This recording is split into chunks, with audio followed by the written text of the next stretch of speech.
Ibu, ya silakan. Kalau misalnya SHTI itu bisa dilihat dari nilai produksi sama jumlah produksi nggak Bu? LQ nilai produksi sama ini Bu, jumlahnya Bu. Maksudnya Saya Fitri mau untuk yang SHTI itu kita cari juga Bu LQ-nya gitu ya, LQ produksi dan LQ nilai produksinya. Nah, kalau LQ produksi itu biasaannya umumnya itu memang ditargetkan untuk keseluruhan spesies yang ada di kabupaten. Kalau SHTI kan tidak semua spesies ya yang kita hanya didefinisikan yang memang melewati aturannya gitu ya, kualifikasi untuk diekspor gitu ya, itu berdasarkan SHTI. Nah, jadi tidak bisa kita lihat berdasarkan LQ-nya karena LQ itu adalah location question ya yang menjadi prioritas di setiap kabupatennya, dan itu semua sumber ikan yang harus kita lihat, tidak hanya beberapa sumber daya ikan. Jadi kalau mau lihat dari segi jumlahnya saja boleh, jumlah produksinya, ataupun dari segi nilai produksinya juga boleh rupiahnya gitu. Berarti yang kita masukin ke sini nanti, ntar saya share ulang. Nah, masukin ke kriteria ketiga, namanya kriteria nih. Ini kan potensial ekspor ya. Kalau ini kan scoring 3, 2, 1 gitu ya. Kalau ini Bu, jumlah produksi tadi, misalkan 100 kg untuk tuna yang diekspor berdasarkan SHTI gitu ya, berdasarkan SHTI-nya. Maka ini masukkan 100 gitu. Ya, nilainya langsung masukin 100 misalkan seperti itu. Atau nilai rupiahnya 6.000 Bu, 6.000. Dia nggak mengganggu. Karena apa? Kita akan kompositkan, akan kita CPI kan, masukkan ke rumus CPI-nya nantinya. Ya. Mau angkanya besar berpengaruh nggak Bu ke nilai CPI? Enggak, karena CPI itu per masing-masing kriteria. Ya, per masing-masing kriteria. Seperti ini 300, 200 gitu.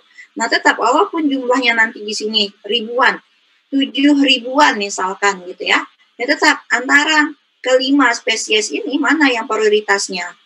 Ya nilai jumlah kompositnya, nilai jumlah KPI yang terbesarnya yang kita ambil sebagai prioritas pertamanya. Gitu. Paham ya? Paham? Paham Bu. Bu.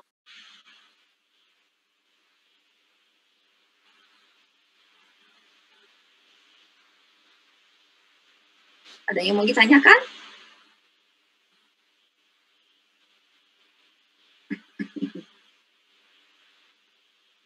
Di layar kalian kelihatan siapa ya?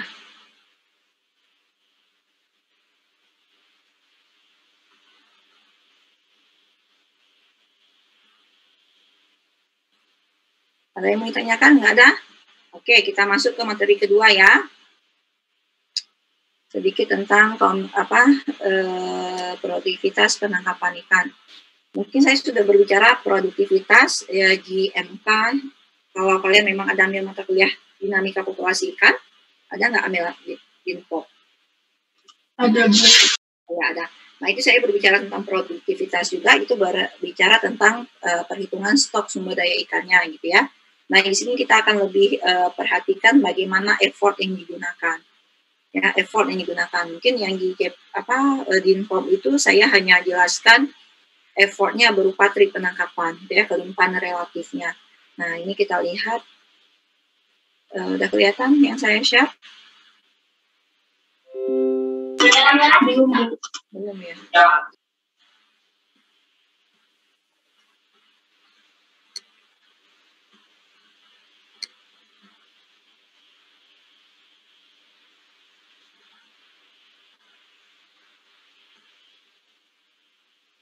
Sudah?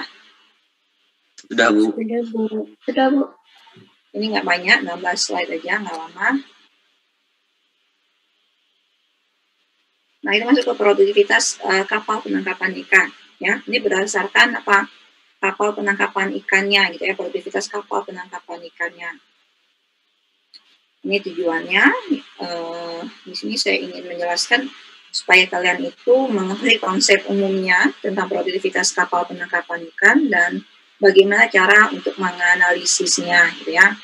Nah, ini mungkin sudah pernah saya tanyakan juga nih, saya coba review lagi, saya mengingatkan kembali. Apakah produksi dan produktivitas itu merupakan hal yang sama? Gimana? Sama atau tidak? Beda, Bu. Beda. Bedanya gimana? Bu, izin menjawab.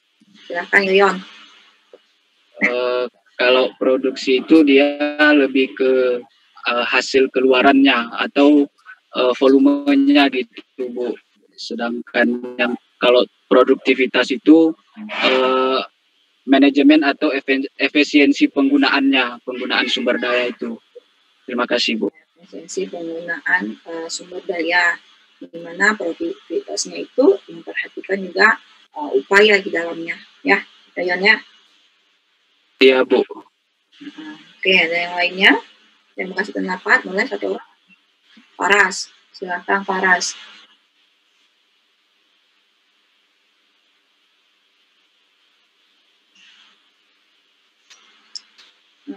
Produksi lebih ke barang, produktivitas lebih kegiatan. Contohnya itu Pak Paras, seperti apa? Contoh.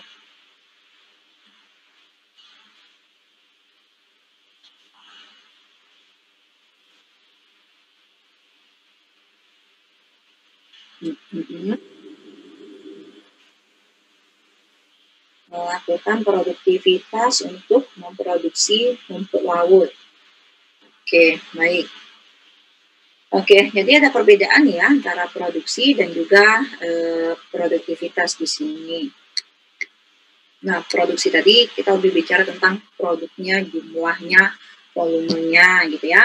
Nah, tadi Farah juga Yoyo mengatakan produktivitas itu seperti aktivitas gitu ya, di mana di dalamnya ada effort yang dilakukan gitu ya. Nah, itu sudah saya jelaskan di mata kuliah dinamika populasi ikan. Ya.